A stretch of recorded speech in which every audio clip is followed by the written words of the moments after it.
you hear the sound, those await you silent all around the line. If they get the chance, they were born in bloody circumstance.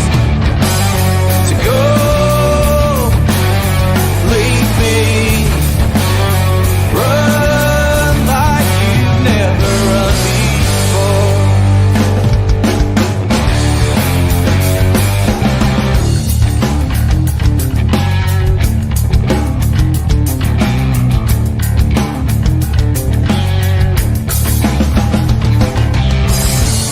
A voice from the underground, given room to breathe, not but be drowned. So die if you get the chance. Better men than you've been, let this dance. So go, leave me, run like you've never run before.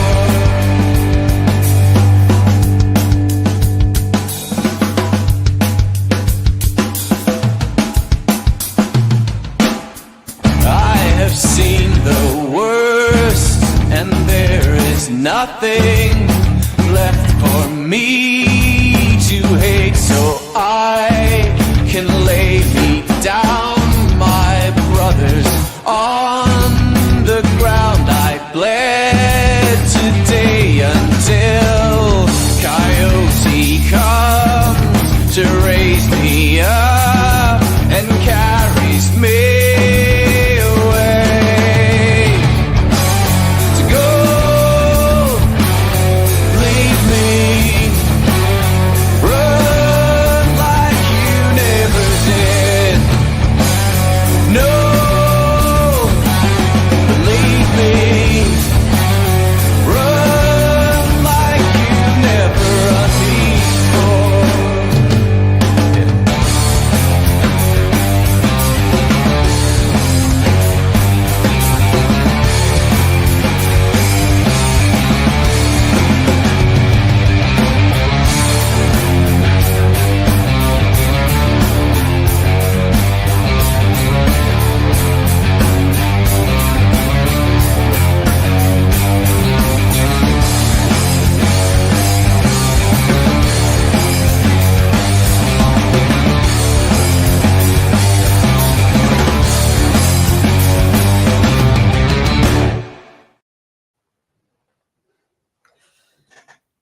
Hello, hello. Hello, hello. Welcome to the Scottish Rugby Podcast. It is myself, John Anderson, back in the hot seat. Can you believe it? Oh, this is going to be fun, Mark, isn't it? It is indeed, yeah. Yeah, so like Johnny McGinty always says, the best ability is availability. So here I am to step into the hot seat once again. I'll be honest with you, Mark. Right, this is actually... So based on World Rugby's residency rules, I obviously went across to Georgia and tried to qualify as a prop. I mean, I look like every front row that You exists. absolutely do. However, there was a couple of issues. The language is a bit beyond me. And I'm apparently... there's something about a passport or something that I just didn't have. So I'm utilising World Rugby's stand-down period. It was slightly less because I hadn't played any rugby for them. So I'm returning to my roots and I'm now back eligible for Scotland and the Scottish Rugby Podcast this week. So Autumn Internationals are coming up. I'm ready, boys. That's all I'm saying. Excellent. Yeah. We'll get you drafted. Was that? We'll get you drafted and signed up. I still maintain if Daryl Marple can get a game, I'm there. So we're fine. So for some of our listeners, that might be a wee throwback to days gone by. But yes, I am back from Georgia. I did not cause any international incidents, bar one, and we're okay. So we'll crack on. It's okay. And if anybody's listening, that was a complete joke, I promise. Do you want to tell us what the one international incident was, or should we do that up there? It was a small misunderstanding in Armenia. It's fine. It's fine. These things happen, right? Anyway, welcome to the Scottish Rugby Podcast. We've got a fairly cool agenda for you tonight. Obviously, URC is back. Women's Rugby World Cup has ended with a spectacular showcase at the Allianz, or Twickenham as we'll know it from now on. And we've also had some fairly interesting news about our esteemed leader heading off on a consultancy job. Now, Mark, both you and I, we're in the IT business. We know about consultancies. We know how this works. So it'll be interesting to get your take on that when the time comes. But let's kick off. I think let's give the Women's Rugby World Cup its showcase. The big finale, Canada, England. It was an absolute damp squib, wasn't it? It was a bit of a no-show, wasn't it? It sadly was. I mean, England are just so far ahead of anybody else. It's difficult not to admire them for that. I mean, there are a few teams that have been that phenomenal throughout the decades. I mean, if you think of the Welsh team in the 70s, the All Blacks around the 2010s, I mean, area, absolutely unstoppable. And I think you've got to put this England team in that kind of bracket because they're unplayable. I mean, people saying, they might have got more of a game if the All Blacks had got through to the final. I don't buy that. I think England would have absolutely walked it no matter who they were playing. I completely agree. So for those of you, if you haven't watched the final, 33-13 to England. A bit of it was never in doubt, but I totally agree with you. So like the All Blacks team you talk about in the 20 sort of late noughties into 2010s, you were talking 93-94% win percentage.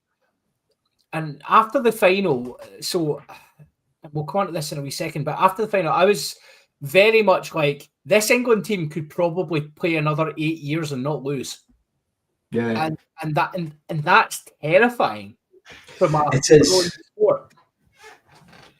I think that there are some benefits of England winning. I think that some of the people on socials and such like were saying, and I do tend to agree with them, that if Canada had won, it might actually have set women's rugby back, bizarrely.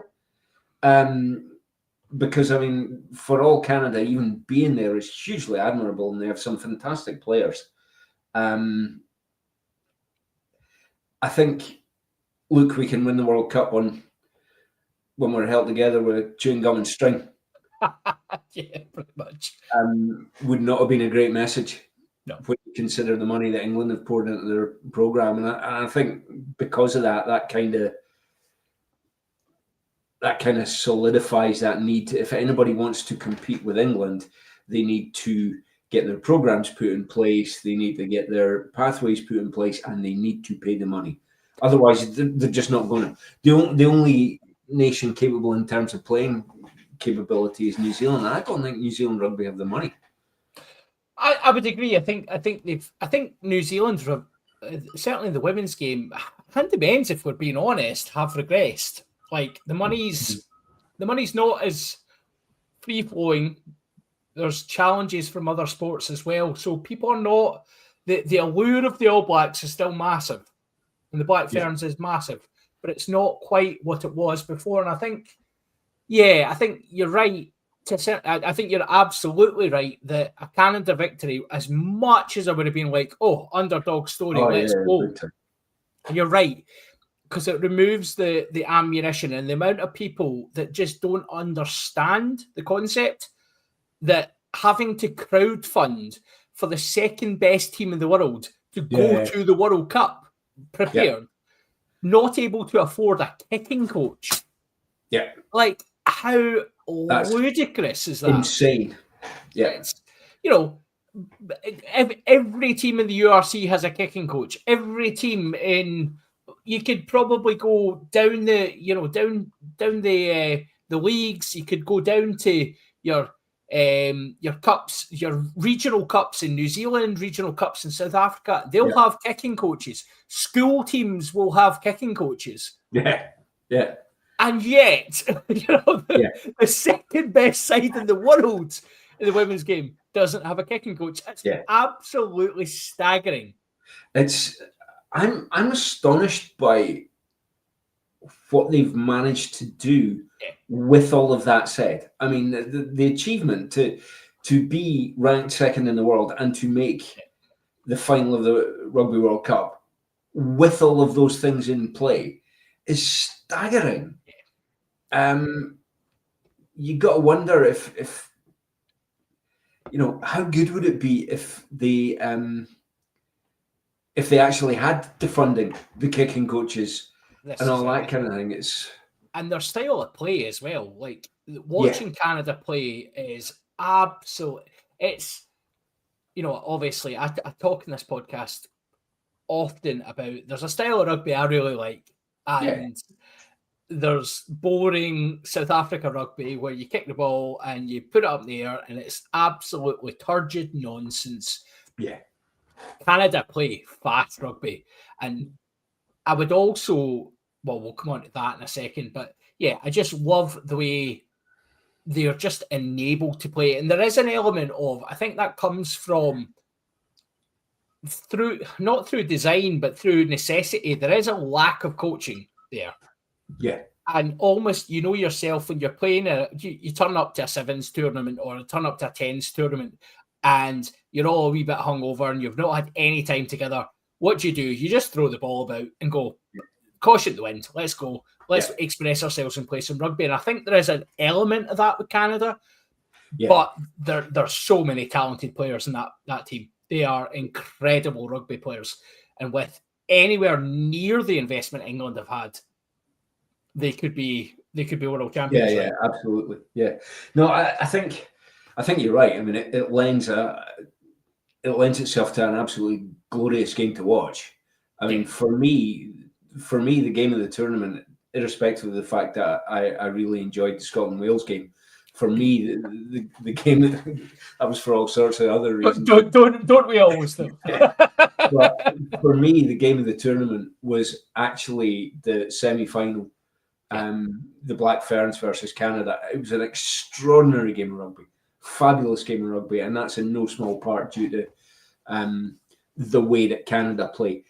The problem with that is, as we saw in the final, it relies on a very fast ruck speed.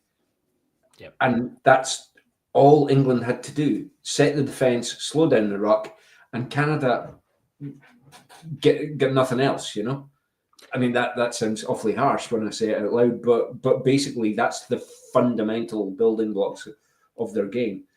Yeah. I think their average ruck speed was something like 1.9 seconds in the semi-final or something. It was under 2 seconds. Really fast. Yeah.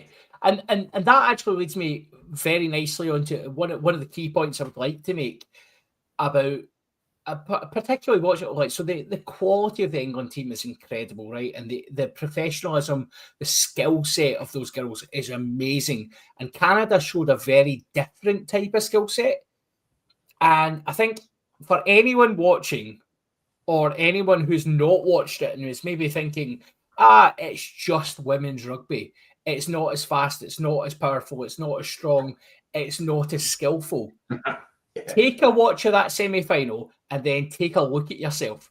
Absolutely. Yeah. Absolutely. That semi-final, I agree. We watched it. Where were we? We were in, I don't know which country we were in at that point. Might have been in jail at that point. Who knows? But there was a bottle of wine involved.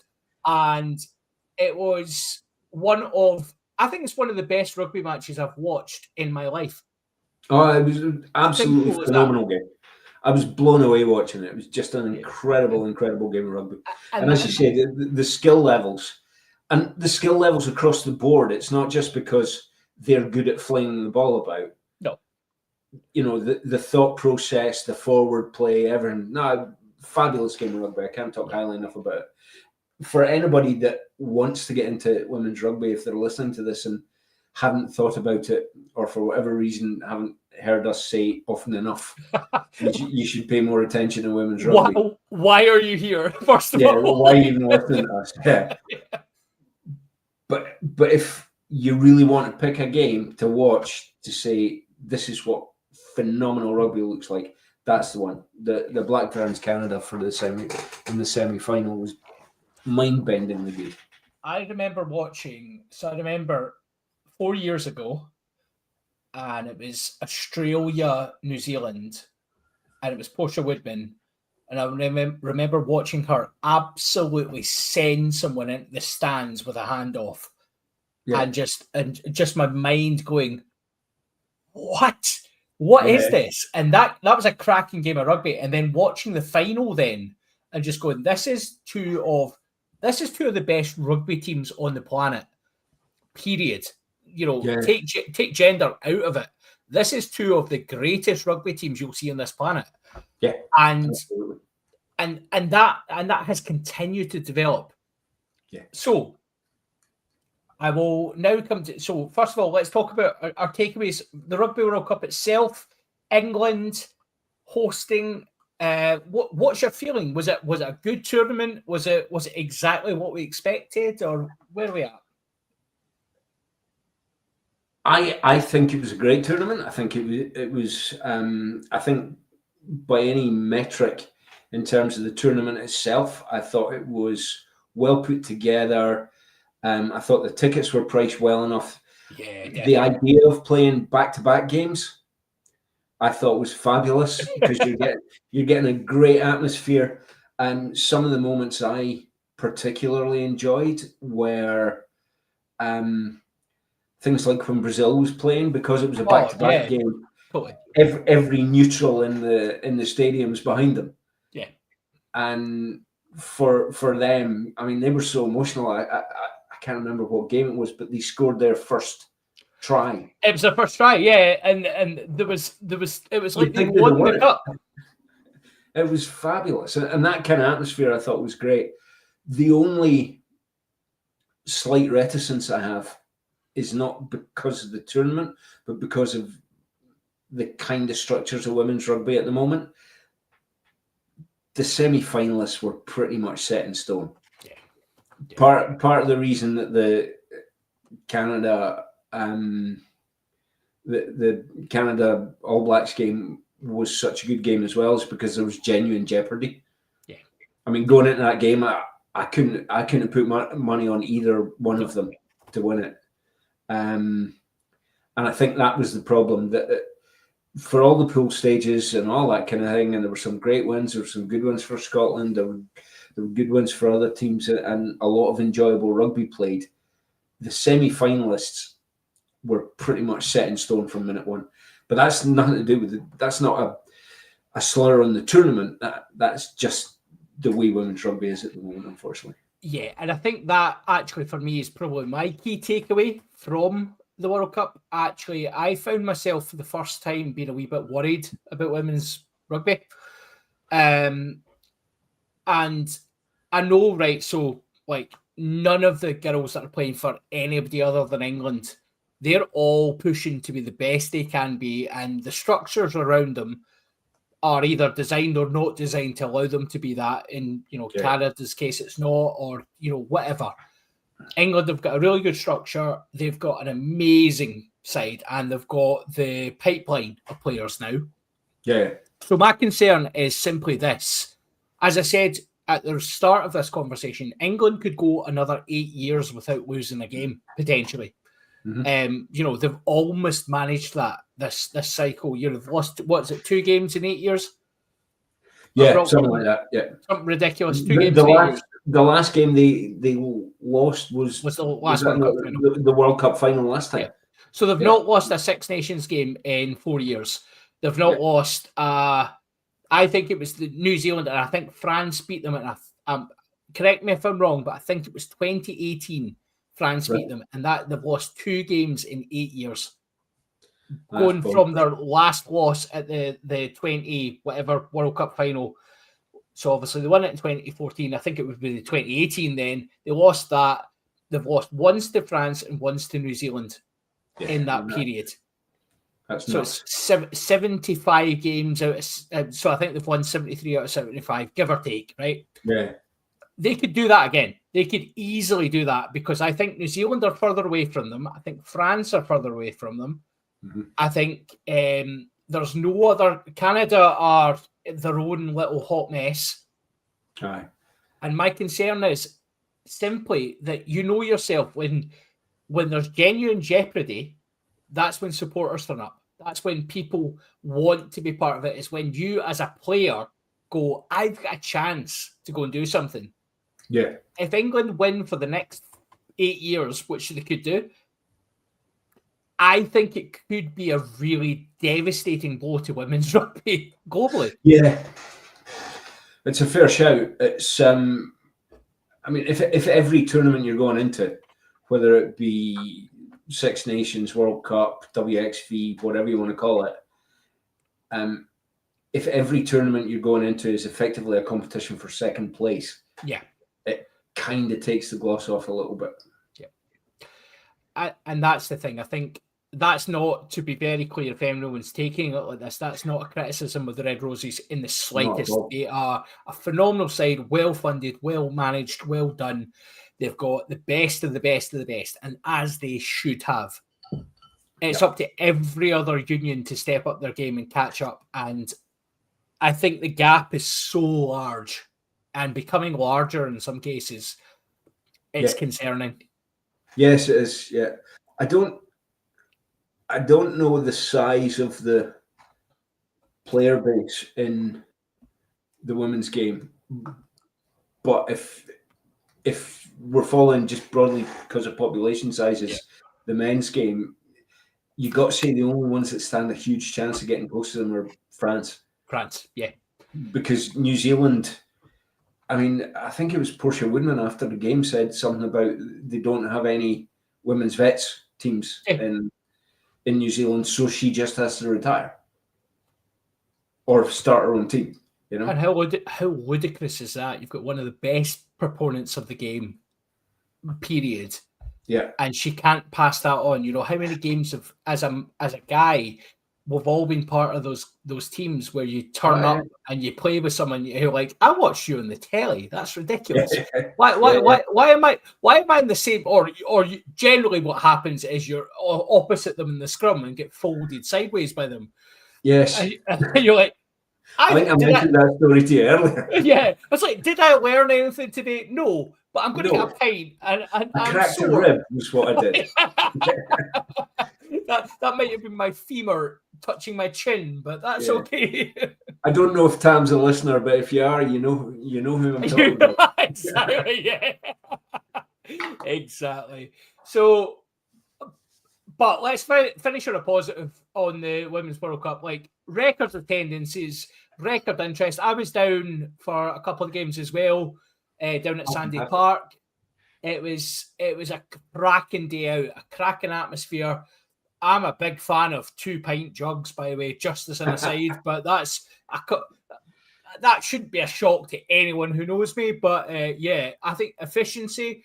But yeah, it was just, I thought it was a very well run tournament that, unfortunately, as you said, didn't have the uncertainty of outcome that I've based my whole academic career on. So no, it's.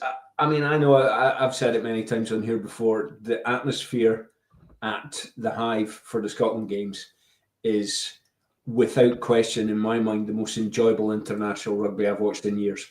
Yeah, it's so much. It's lighter. It's more upbeat. It's across the age groups. Yeah, I can't speak highly enough. And when people were talking about their experiences of going to some of these World Cup games, I was thinking, I know where they're coming from. Yeah, I think that's a valid point, and actually a beautiful segue. So let's utilize the Hive. URC is back. Let's start, shall we, by whilst they weren't at the Hive, our wonderful capital team, Edinburgh. Yes. On Saturday night, shall we have a wee? Sorry, I shouldn't have so much glee in my face. it's quite ludicrous. Because I think you are a mid-table team at best. Sorry, I can't help myself. No, so first game of the season, right? Let's put this to the side. Edinburgh lost 31-28 to Zebre, the perennial whipping boys of the URC. Yeah. I will give you your say first, Mark, and then I have a voice of reason to add. Okay. My honest opinion will have to wait until we go up. Well, let's come back to that we'll come back to that. But my level-headed opinion, I was almost not annoyed. Jesus, okay. It's almost like, the teacher's like, I'm not angry, I'm disappointed. And I felt a little like that because the word I kept using when I was chatting to friends online and stuff during the match was the same. Yeah, this is the same. There has been no change since the rubbish that they coughed up at the beginning of the season last year. My biggest problem is that I still can't work out what they're trying to do.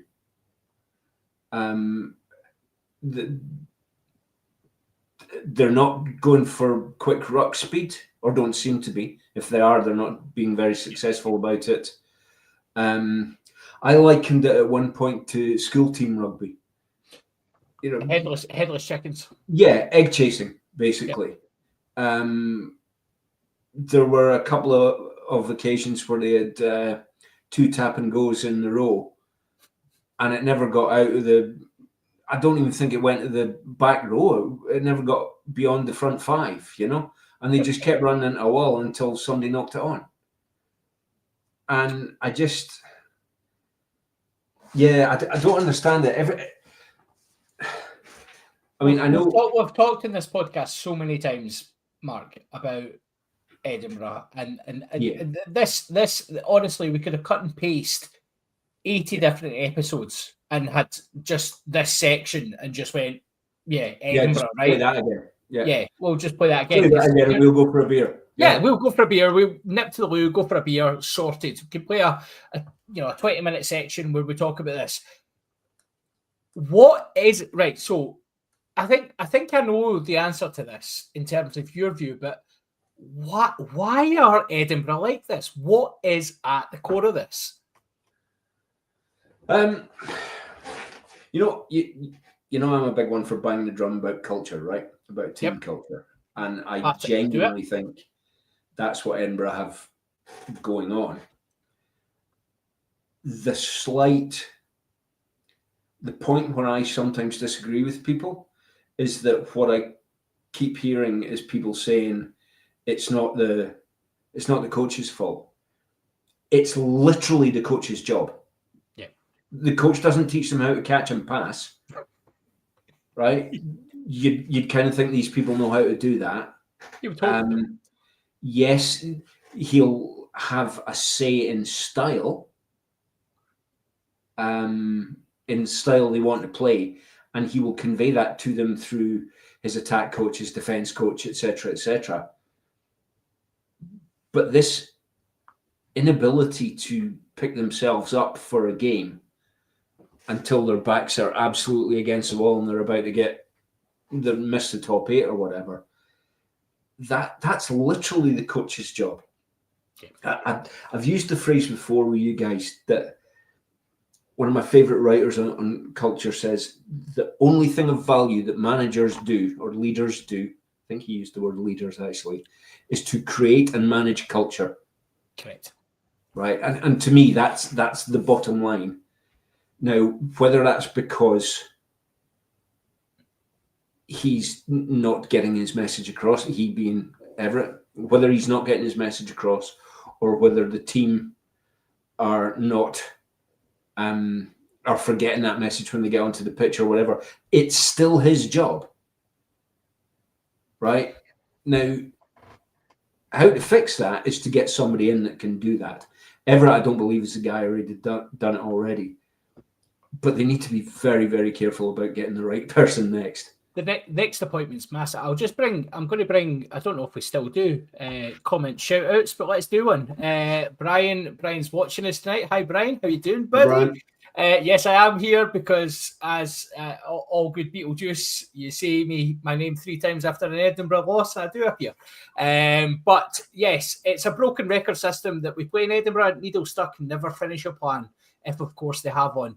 Yeah, it seems like a fairly... It's such a limited game plan, Mark, that it really... Given the quality of players that exist in that Edinburgh side, and let's be honest, I'm sitting over the other side of the M8 going, if I had 5 of those players, maybe even more of those players over at my side playing Franco Smith rugby, I think A, they would be better rugby players, but B, by God, they would add to the Glasgow side. And Yeah. they are not short of talent, they're short of, as you rightly say, leadership. And I remember, it's funny, I read as part of my kind of studies over the years, I remember reading a book that talked to, it was football managers, and they were talking about, and the simple statement was, managers are the single most arrogant creatures on the world. They believe they can get something different out of a player that no one else has managed to do. And they believe this in their absolute being, and they stake their career on it, and then they inevitably get fired. And it's like, and it's a fact. Like, they are such, like, Sean Everett, Franco Smith, these guys stake their, and the difference I think between Franco Smith and other coaches we've seen in Scotland recently, Franco staked his career on, I'm going to bring through young players. I'm going to bring through players that are not necessarily first-team players. They're not stars. But I bet I can get a game out of them. Yeah. Sean Everett is unable to get a game. And there's managers out there that are very capable of getting games out of big team players. Your Duhans, your Darcys, these guys. Yeah. Everett is not one of those managers. No, absolutely. Interesting, you spoke about the internationals. I was doing a wee bit of prep, and I looked at the team sheets in advance of this evening. And Edinburgh, in their starting lineup, had 9 internationals and 6 on the bench. Jesus. Arguably, 5 of them in the whole 23, are Scotland starters. Jesus. Glasgow, interestingly, had exactly the same ratio. Yep. 9 in their starting 15. And 6 on the bench, and 4 probably starters. But Edinburgh lost to Zebre, and Glasgow pumped the Sharks. Yeah. And I mean, we can caveat that, and we will talk about Glasgow in a minute. We can caveat that with the Sharks team that came over to Glasgow. It's not. And we will talk about that in Patreon, because I have some views on week 1 fixtures, and that's actually beautifully segueing into the voice of reason that I would like to give to Edinburgh fans tonight. A week 1 defeat to Zebre is away from home, is not the disaster that some fans have made it out to be. Yeah. You know yourself, right? You come in, you're undercooked, maybe your coach's game plan is absolutely dug, and we haven't quite got the leaders to just get ready at that yet. Zebre weren't great either, let's be honest, but it had the feeling of a week 1 fixture. And I think what's really important for Edinburgh now is the bounce back. They've got 4 weeks before the autumn internationals. The bounce back is incredibly important now, because they're going to need to get more points on the board now in that space than maybe they probably thought they might have to. They probably thought they could go out there and take Zebre. Honestly, I agree. I don't think they got 4 weeks. I think they got about 24 hours. Well, actually, I think Everett might have. This time tomorrow, they'll be 60 minutes into their game with Ulster. they need to win that. And how crazy is it that we're talking about a week 2 fixture as a must-win? Yeah, I think they have to do something to bring the fan base on, because I agree with you. They took 2 points from an away game. Yeah. You know, that in any other circumstance, you'd be going, fair enough. I think it was the nature of the defeat and the fact that they run a very real risk of losing their fan base. Yeah. So, conscious of time, we will come back to the URC when we crack on with that. As you say, Glasgow, good victory. Let's briefly talk. We've got 4 minutes. Let's talk about Newcastle Red Bulls and the Scottish invasion. Primarily, Gregor Townsend, consultant for the New York Red Bulls. The Newcastle Red Bulls. It almost fits beautifully. They could be the New York Red Bulls.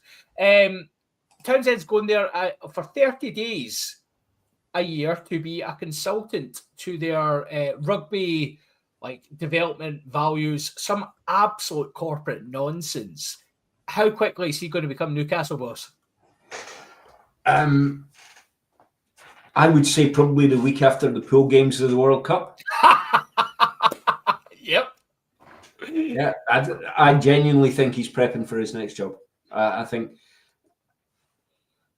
I wouldn't be at all surprised to find it had all been discussed together, and it was like, we want Townsend to come in as our director of rugby. He wants to join us, and SRU going, well, we want him to the World Cup, and them come to some kind of agreement about, well, we want to get him involved 30 days a week, etc. Yeah. I mean, I shared my views on the group chat earlier on, and I might share them on Patreon regarding. I think the SRU are actually playing a very, very good game here, where they might be exposing Gregor Townsend to the rest of the world in the hope that someone buys him out of a contract that they have stupidly put in front of him. But that's maybe giving the SRU too much credit. So, but yeah, there's been other appointments as well. We've got John Petrie coming in, who continues to get jobs. Yeah. John Petrie's coming in, and interestingly, and possibly even more interestingly to me, is a guy whose name I didn't know, John Fletcher, who is head of pathways for the SRU, going to be their director of pathways and academy. Which would really indicate that there's a desire, and I bet he's got an interest in he must have an interest in Scottish players and understanding that concept. So is this the de facto third team now, Mark? I think if it is, we need to be very, very careful, because Red Bull are way smarter business people than the SRU. Are they ever? Yes, as we've just seen. I mean, they're Formula One operations. I follow the Formula One. I know what Red Bull are all about, and as long as Christian Horner is not head coach of Scotland, I think we'll be okay. But he does have a lot of money in his pocket now. Anyway, that is us. We are fast approaching the Freeview time, so we will continue this on Patreon. What a whistle-stop tour. That's been great fun. But we'll be back in a couple of minutes on Patreon. But for now, let's just say bye-bye to our Freeview content. It's bye from me and bye from Mark. Bye, folks. Cheers. Right, I'm All right. going to go for a quick pee. Yeah, I'm going to pour a glass of wine. Sounds like a plan, bud. I'll see you in a sec. Back in 2.